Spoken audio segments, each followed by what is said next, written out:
C'est l'humour, évidemment, comme chaque mercredi avec Kevin Derblum. Bonjour Kevin. Bonjour Ilana, bonjour Caroline Yadan, bonjour Christophe, bonjour à toutes et à tous. Comment qu'ils vont aujourd'hui mes comparses? Ça va très bien, et vous? Bien écoutez, ça va, mais alors parlons peu mais parlons bien. Lundi, j'ai connu ma première panne. Attention, pas celle à quoi vous pensez. Oh, pas de ça chez moi. Non, je parle de la panne de réseau SFR, Ilana. Voyons, vous avez l'esprit mal placé. En effet, lundi, après 40 ans de bons et loyaux services, le réseau SFR a connu sa première panne. Oh, le téléphone pleure.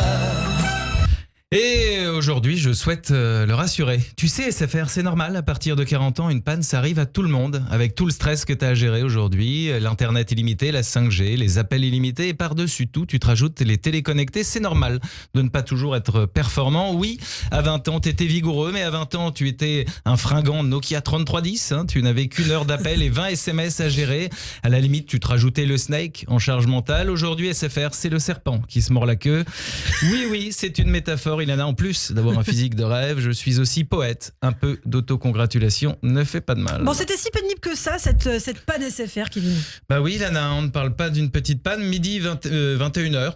Je dis voilà, c'est pas une panne, c'est un abandon de poste. SFR a dit à ses abonnés, je reviens, je vais chercher les cigarettes. Mais il n'est jamais revenu. Midi 21h sans réseau, vraiment, c'est la pause déjeuner la plus longue du monde. Ils ont tellement pris leur temps pour manger chez SFR, on aurait dit Gérard Larcher en pause déjeuner. Mais ne vous inquiétez pas, SFR a pensé à vous. Ils ont déclaré qu'ils offraient 2 gigas pour se rattraper. C'est vraiment sympa de nous offrir des gigas dans un monde où tout le monde a des forfaits illimités. C'est vraiment aussi utile que d'offrir une montre à Philippe Croison ou que d'envoyer un voilier avec 4 kilos de farine et du boulgour à Gaza. Heureusement que la panne SFR n'est pas tombée aujourd'hui, le jour de l'appel du 18 juin. Ça aurait été gênant. Si De Gaulle avait eu une panne de réseau le 18 juin 40, je ne serais pas là chaque semaine à faire des blagues sur l'actualité et les boulettes au cumin de ma grand-mère.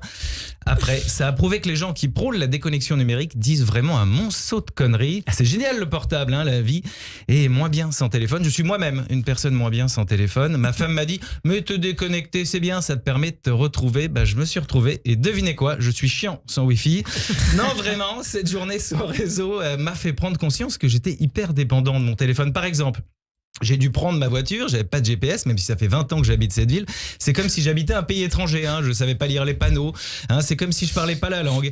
Et encore, c'est rien, parce que pensez aux chauffeurs VTC qui savent pas conduire sans Waze. Je suis sûr qu'il y a des clients qui voulaient aller à la Bastille, se sont retrouvés à Fontainebleau. Et parce que cette chronique n'est pas qu'un billet d'humour, mais aussi du journalisme d'investigation, sachez que certaines personnes payent pour un séjour 100% digital détox. Quand moi je me plains de ne pas avoir de réseau téléphonique et de connexion internet pendant 24 heures, certains dépensent 299 € pour vivre ça pendant 2 jours. Oui, Lana, il est possible de passer un formidable séjour de déconnexion dans le Morbihan. Ça fait pas rêver, vous voulez économiser tout en vous offrant un séjour de déconnexion? Faites comme moi et les 10 000 personnes qui ont déposé une réclamation lundi. Prenez un abonnement chez SFR et le séjour déconnexion deviendra votre quotidien. Moi, je paie seulement 15 € par mois, voilà. Le site proposant ces séjours 100% digital détox dans le Morbihan parle, je cite, de sevrage numérique. Autant dire cure de désintoxication pour accros au smartphone, tablette et ordinateur. Pire que la proposition du pauvre Laurent Wauquiez d'envoyer les étrangers sous OQTF à Saint-Pierre-et-Miquelon. Il y a la détox digitale dans le Morbihan. Qu'est-ce qu'il y a de pire? Je vous laisse juger. Moi, je pense qu'à partir de là, toutes les portes de la course au pire sont ouvertes. Tant qu'on y est, on pourrait proposer aux retraités de finir leur vie à Sochaux. Autant dire qu'avec cette option, le problème du financement des retraites serait vite réglé. Bref, cette petite épopée m'a fait redécouvrir les petits plaisirs de la vie, le ciel bleu, les discussions au café, prendre le temps de lire un livre, de discuter avec ses enfants. En bref, je me suis fait chier sans téléphone, Ilana. Alors, comme le disait Jacques Dutronc... Et vous êtes comme ça. Eh bien, merci beaucoup.